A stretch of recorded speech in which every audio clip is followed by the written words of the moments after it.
This is huge for the New York Mets as we have a player named to the All-Star team. But not only that, finally, we have a player starting in the All-Star game, which makes all three of these guys very, very happy. The manager, Carlos Mendoza, president of baseball operations, David Stearns, and the owner in Steve Cohen. We also have another player who won an award recently today on July 3rd. So we'll go over both of those, and we're also going to go over some guys that likely will make the National League All-Star team for Met representatives as reserves. So plenty to go over, and it'll only be on Mets Digest. I'm your host today, Mike Duda. I'll take you through all of it. But you know me, I'm a stats guy, and I like to start off with some statistics. And today's stat is that 67.3% of you that watch these videos are not subscribed. So please do me a favor, do us a favor here at Mets Digest, and hit that free subscribe button. That way we can bring content to you about the amazing. So without further ado, let's go ahead and jump right in. And let's talk about this player, Francisco Lindor. Finally, his first All-Star appearance in a New York Met uniform.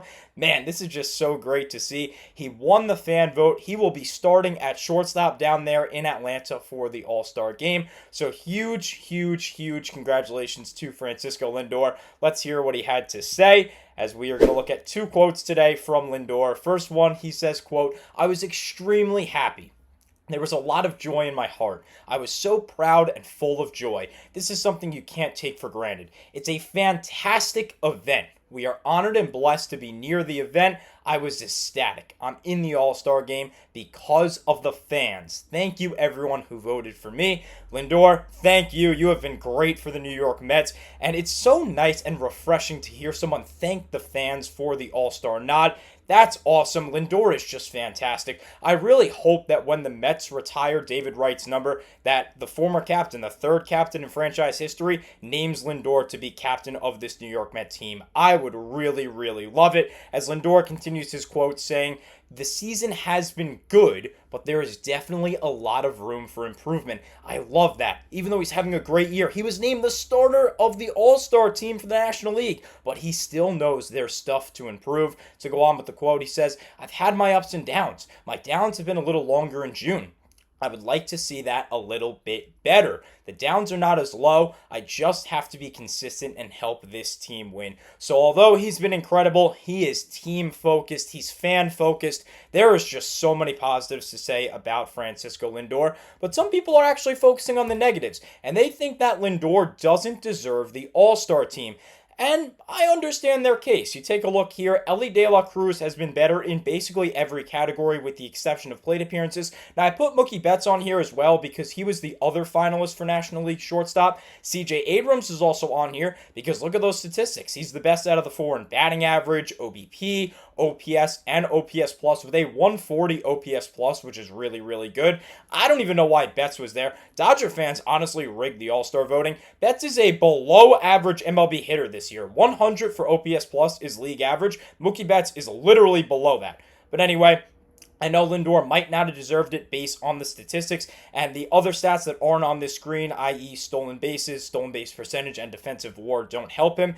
Elly has 22 stolen bases, was caught stealing 6 times for a 78.6% and a 0.3 defensive WAR. Lindor, 13 bags, 2 caught stealing, good for an 86.7% and an 0.5 defensive WAR. He's not having the best defensive year of his career this year, even though he's been good and is still half a WAR point better than the average MLB player.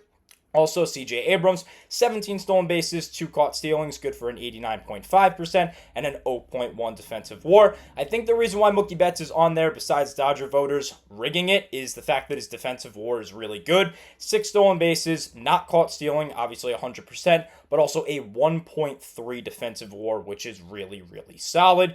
But let's go ahead and take a look at the career numbers for Francisco Lindor because he finally is an All-Star in a New York Met uniform, a 4-time All-Star with Cleveland before he was traded over to New York, but he finally made it here. Obviously, these are the career numbers, and although they look really good, and he finished second in MVP voting last year, he won a Silver Slugger 2 years in a row, you gotta say, how did he not make an All-Star team, right? That's because he usually starts off the season slow, and that's a big reason why right now these statistics are so low is because he's in the midst of a really bad stretch here in the month of June. After the Mets won on June 7th in Colorado against the Rockies, Lindor's stat line looked like this: 289, 360, 496, good for an 858 OPS. 14 homers, 38 RBIs, 13 stolen bags, which would put him on pace for a full season of 162 games at 34 homers, 95 RBIs, and 32 stolen bases. It would be another 30-30 season for Francisco Lindor, in addition to some really, really solid defense. So I kind of understand the reason why. Maybe I'm biased because I'm a Met fan, but I understand the reason why Lindor was selected, because he was just so incredible to start the season. And to back this up, that's why I believe Freddie Freeman was selected as the first baseman over Pete Alonso. Now, Alonso almost guaranteed will make the All-Star team as a reserve, but Freddie Freeman has been better before he got cold. Freddie Freeman, after the month of May, entering June, here was his stat line: 374, 440, 638. Good for a 1.078 OPS, 9 homers, 38 RBIs, on pace for 25 dingers and 106 RBIs. That is fantastic. That was so good that it basically solidified the voting before, like right around the time that it started. I think so many fans just went out there and voted for Lindor, who was so good to start the season at shortstop, and Freeman, who was so good at first. Even though, as you see in the shortstop race, Elly De La Cruz and CJ Abrams have been better than Lindor, and over in the first base race, it's been Alonso who has been better than Freeman. So at least they were consistent. I personally think maybe Alonso could have been the starter and you have a CJ Abrams or maybe Elly De La Cruz at shortstop. But still, I'm happy Lindor finally got his first nod. I think he would have made it regardless as a reserve, but we don't have to worry about it anymore. Alonso will almost guaranteed make it. And here's another guy that will probably make it, and here is the other award winner, Juan Soto. He won Player of the Month here in the month of June. Man, he was incredible. Look at these statistics: 322, 474, 722 slugging in the month of June. Good for a 1.196 OPS. He has been just lethal. Led the National League in this month in WRC Plus at 227. Keep in mind, league average is 100. He was 127 points better than league average. That's incredible. Led the league in walks with 25, tied for homers with 11, and Fangraphs WAR at 1.7. Entering the month of June, his line was 231, 357, 413 for a 770 OPS, which is okay, not great. 9 homers and 27 RBIs. Through the month of June, he got those numbers up to 258, 394, 507, and a 900 OPS to round out the month. 20 homers and 47 RBIs. 11 shots, 20 RBIs. He was incredible in the month of June. Congrats to Juan Soto. That likely solidified, in addition to his popularity, a spot for him on the All-Star roster. And here's the last guy that I think should be a guarantee to make the All-Star team from the New York Mets.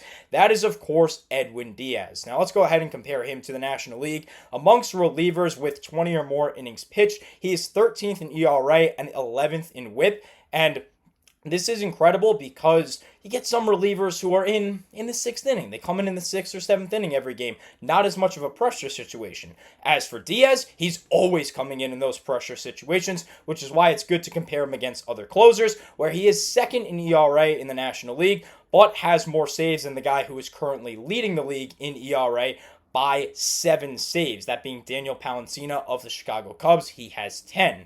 Diaz is also 2nd in WHIP amongst those closers, but he has less blown saves than Emilio Pagan, who currently leads the league amongst closers in ERA. Pagan has 3 blown saves. Diaz has just 1. Edwin is also 6th in all of Major League Baseball in saves with 17, and he has the 2nd least blown saves in the National League at just 1. He has just 1 blown save. Rather, those saves are for the National League, but still, 6th most in the NL is really good because the Mets haven't had a lot of save situations. They were either blowing teams out or, of late, getting blown out. So Diaz should be an automatic lock. He's been the best, if not the 2nd best closer in the National League. Easy lock for me to make the All-Star team. And here's the last guy. I don't think he's going to make it, but I think he has a legitimate chance of making it to the All-Star game, and that is Clay Holmes. We'll compare him to the National League, tied for third in wins with 8. He only trails 2 players who both have 9. He's 10th in the National League in ERA at a 2.99, 10th in WHIP at a 1.24, and he averages 5.5 innings pitched per game that he starts, which is pretty solid given Major League Baseball nowadays and just the way that the MLB works at this given moment. So we had a lot of positive news to go over today. Francisco Lindor is finally an All-Star in a New York Met uniform. He's starting over there at shortstop. Pete Alonso, Edwin Diaz, Juan Soto all should make it to the National League roster, and you have an outside shot with Clay Holmes. Soto, of course, named to the National League Player of the Month for the month of June as well. So great things here in Metland. Let's go ahead and take a series tonight. Let's beat the Brewers, 7 o'clock. Don't miss it. And hopefully you guys enjoyed this video and now can go on to the pregame and enjoy that. But unfortunately, that's all the time I have for you today. As always, thank you so much for watching, and let's go Mets.